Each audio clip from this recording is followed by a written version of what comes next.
হাসিনা সরকারের পতনের পর থেকে বাংলাদেশ এবং ভারতের মধ্যে সম্পর্কের অবনতি ঘটতে থাকে। এরই মধ্যে ঘনিয়ে এসেছে ত্রয়োদশ জাতীয় সংসদ নির্বাচন। তবে সম্প্রতি বিএসএফ এর বিরুদ্ধে নতুন অভিযোগ উঠেছে, তারা গভীর রাতে সীমান্তের গেট খুলে বাংলাদেশে পাগল প্রবেশ করাচ্ছে। স্থানীয়দের অভিযোগ, এইসব পাগল বাংলাদেশে প্রবেশ করছে কৌশলে, সীমান্ত পেরিয়ে এবং বিএসএফ এর সহায়তায়। সীমান্তবর্তী এলাকা গোমস্তাপুর উপজেলা শিবরামপুরের স্থানীয় কয়েকজন বাসিন্দা জানান, কিছুদিনের ব্যবধানে অন্তত 3 থেকে 4 জন পাগল এখানে এসেছেন।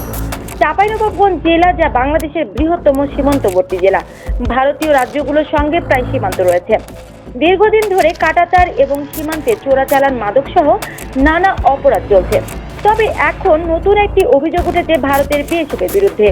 প্রতিদিন রাতে 2-3 জন করে পাগল বিএসএফ সীমান্তের গেট খুলে বাংলাদেশে পাঠাচ্ছে, এমন অভিযোগ পাওয়া যাচ্ছে। সীমান্ত ক্লাব থেকে বলছি, আমি এ থেকে দোকানদারি করছি প্রায় 30 বছর থেকে।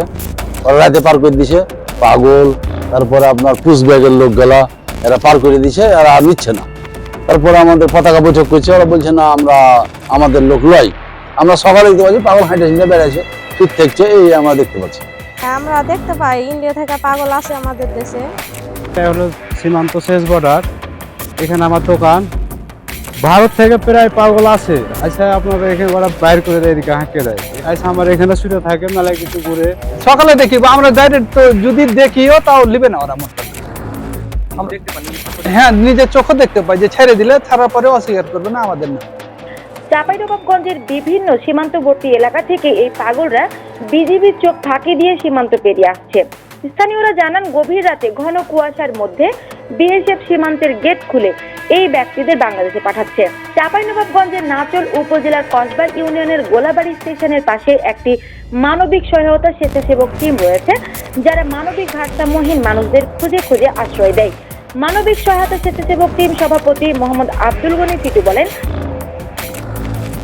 আমরা বিভিন্ন সময় দেখি যে হাটে বাজারে, বিভিন্ন রেল স্টেশনে, বাস স্ট্যান্ডে অনেকগুলা ভারসাম্যহীন মানুষ পড়ে থাকে, যাদের পরিবার হয়তো বা বছরের পর বছর তাদেরকে খুঁজে পায়।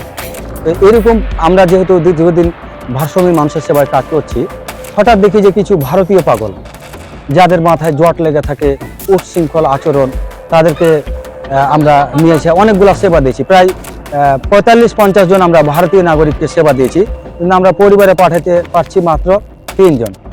বাকিগুলো আমরা পারি নাই, কারণ দুই দেশের আইনি প্রক্রিয়া অনেক জটিল, কঠিন, সেগুলো আবার অনেক সময় লাগে। তারপরে এরা ভারসাম্যহীন, এরাকে ধরে রাখা আসলে সম্ভব হয় না। এখনো আমাদের রহনপুর রেল স্টেশনে 4 জন আছে ভারতীয় নাগরিক।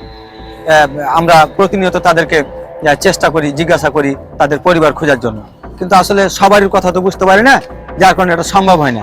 কিন্তু এটা সত্য কথা যে ভারতীয় যে বিএসএফ বর্ডার গার্ড, এদের প্রচুর গাফিলতি আছে। এদের কারণে এই ভারতীয় নাগরিকগুলা, এই পাগল মানুষগুলা বাংলাদেশে আসার সুযোগ পায়। তাছাড়া আপনি একটা সুস্থ মানুষ দেখেন, আপনি যাই আপনার গুলি মেরে দিবে বা আপনার বাধা দিয়ে দিবে বা আপনার ধরে নিয়ে চলে যাবে, কিন্তু এই মানুষগুলার বেলা সেটা করে না। ওরা এগুলোকে আরো ঠেলে পার করে দেয় আমাদের এই দেশে, এবং আমাদের চারপাশে অনেক অনেক ভারসাম্যহীন ভারতীয় নাগরিক আছে। গোমস্তাপুর উপজেলার রহনপুর রেল স্টেশন সীমান্তবর্তী স্টেশন হওয়ায় এখানে পাগলের সংখ্যা বেশি। স্টেশনের আশেপাশে কিছু স্থানীয় মানুষ জানিয়েছেন, প্রতিদিন আমরা নিত্য নতুন পাগল দেখতে পাচ্ছি এবং দিন শেষে ট্রেনে করে তারা কোথায় চলে যায় বুঝতে পারি না। এখন এই ব্যক্তিরা আসলেই পাগল কিনা, নাকি তাদের পেছনে অন্য কোনো উদ্দেশ্য রয়েছে, তা নিয়ে আমরা আতঙ্কিত। চাঁপাইনবাবগঞ্জের শহরগুলোতেও বেড়েছে মানসিক ভারসাম্যহীন এসব পাগলের উপস্থিতি। গোমস্তাপুর উপজেলা নির্বাহী অফিসার জাকির মুন্সি জানান যে আসলে এই প্রথম আমি আপনাদের থেকে জানতে পারলাম যে আমাদের এখানে ভারত থেকে পাগল চলে আসছে। তো যেহেতু আমি বিষয়টা আজকে অবগত হলাম, আমাদের যে বিজিবি সম্মানিত যারা এখানে কমান্ডার বা দায়িত্বে আছেন, আমরা ওনাদের সাথে বিষয়টি শেয়ার করে পরবর্তী আশা করি যদি এই ধরনের কোনো অনাকাঙ্ক্ষিত ঘটনা ঘটে থাকে আমরা ব্যবস্থা নেব।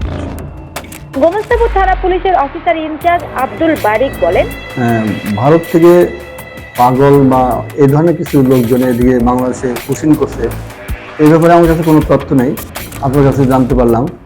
তবে যদি আমরা অনুসন্ধান করবো, এই ব্যাপারে নজরদারি রাখবো। যদি আমরা এরকম কিছু বুঝতে পারি যে তারা হয়তো পাগল রূপে এসে বাংলাদেশে কোনো ক্ষতি বা অন্য কোনো ষড়যন্ত্র থেকে থাকে, সেটা বিজিবি আছে, তারাও দেখবে, আমরাও অনুসন্ধান করি, সেটা আইনের যে প্রক্রিয়া আছে সেটা করবো।